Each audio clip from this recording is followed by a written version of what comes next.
Hello everyone, welcome back to my channel. আমার নতুন একটা ভিডিওতে সবাইকে ওয়েলকাম। আর দেখো ছোট্ট গপু, এটা হচ্ছে আমার একটা দিদি, সে হচ্ছে গপু ভক্ত, তো তারই গোপাল এটা। তো আমি একটু কোলে আমি তো বেরিয়ে পড়লাম, কারণ আজকে আমি কোথায় যাচ্ছি সেটা তো তোমরা দেখতেই পারবে, বাট একটু ওয়েট করো। আর দেখো প্রচণ্ড পরিমাণ ঠান্ডা পড়েছে, এত কুয়াশা। আর এই ভোরবেলায় আমার বেরোতে হয়, কারণ আমার পড়া থাকে গোবরডাঙ্গায় আজকের দিনে। তো আমি পড়তে চলে এসেছিলাম, আর দেখো পড়ার পর আমি একটুখানি রুটি তরকারি আর ডিম সিদ্ধ খেয়ে নিলাম, কারণ আমার একটু কাজ ছিল এর জন্য। আর আজকে হচ্ছে আমার ভাইয়ের বার্থডে।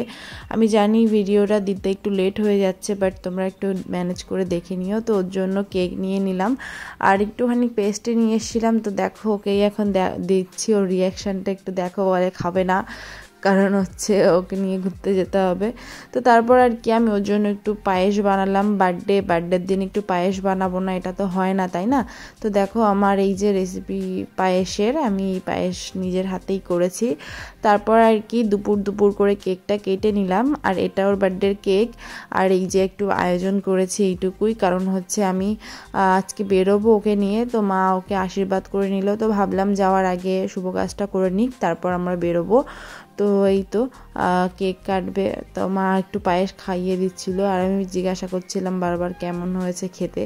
তো কেকটা তো কাটলো, তোর বন্ধুরা চলে এসেছিল। কি আমরা কেক কাটার পর বেরিয়ে পড়লাম সবাই মিলে। দেখো কি পরিমাণ ভিড় আজকে স্টেশনে, এত ভিড়, মানে সত্যি আমি বুঝতে পারিনি যে এতটা ভিড় হবে এই টাইমটায়। তো আজকে আমি চলে এসেছি গোবরডাঙ্গায়। এখানে শুনেছি মেলা হচ্ছে, লোক সংস্কৃতি উৎসব, তো সেখানেই ভাবলাম ফার্স্টে যাই, বাট দুপুরবেলা তো মেলা বন্ধই থাকে, এটা আমার আগের থেকে ভাবা উচিত ছিল, বাট আমার একটুও খেয়াল নেই যে দুপুরে মেলা বন্ধ থাকতে পারে। তো এইভাবে আমরা বসেছিলাম, তারপর ভাবলাম এখানে একটা সুন্দর স্পট আছে, আমি এখানে অনেকবার এসেছি, আমি সেখানে নিয়ে যাই মা ভাইকে, হয়তো ওদের ভালো লাগবে। তো এর জন্য আমি চলে আসলাম। দেখো, আর এটা হচ্ছে মসলন্দপুরের থেকে, মানে মসলন্দপুর গোবরডাঙ্গা ঘাটের মাঝখানে। আর আমার তো ফুল একদমই মানে খুবই পছন্দর, তো মাকে আমি বললাম একটু আমার জন্য ফুল নিয়ে আসতে, তো মা দেখতেই পাচ্ছ আমাকে ফুল এনে দিল। তারপর আর কি আমি এখানে একটু বসলাম, আমার এত সুন্দর লাগছিল এই ফুলগুলো পেয়ে, আমি তো খুব খুশি। আজকে বিকেলটা সত্যিই খুব জমে গেল, মানে ভাবতে পারিনি যে বিকেলটা এতটা সুন্দর করে কাটাবো, আর এই জায়গাটা সত্যিই খুব সুন্দর। তারপর ওখান থেকে বেরিয়ে আমি চলে যাচ্ছিলাম স্টেশনের দিকে। আর দেখো এখানে দুটো মন্দির আছে, এই মন্দিরটা খুব সুন্দর, আমি একটা সময় আসবো পুজো দিতে। তারপর এই যে মা ভাইকে নিয়ে চলে আসলাম রেস্টুরেন্টে। এটা হচ্ছে গোবরডাঙ্গার মিনু, হয়তো নামটা মিনুই হবে, তো মিনু রেস্টুরেন্ট। তো আমি চলে আসলাম এখানে ডেকোরেশনটা খুব সুন্দর।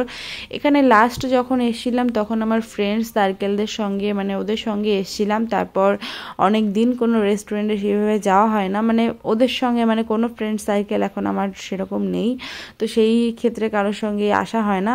আর আমি আজকে মা ভাইকে নিয়ে চলে আসলাম, আজকে ভাইয়ের বার্থডে, তো আমার তরফ থেকে একটা ট্রিট দিচ্ছি ওদের সবাইকে, মানে মা ভাইকে। তো আমি খাবার অর্ডার দিচ্ছিলাম, ভাবলাম কি খাওয়া যায়, মা ভাইকে অনেকক্ষণ বললাম ডিসাইড করতে যে কে কী খাবে, তো কারোর কোনো রকম উৎসাহ নেই, আমার যেটা ভালো মনে হলো আমি অর্ডার দিয়ে দিলাম।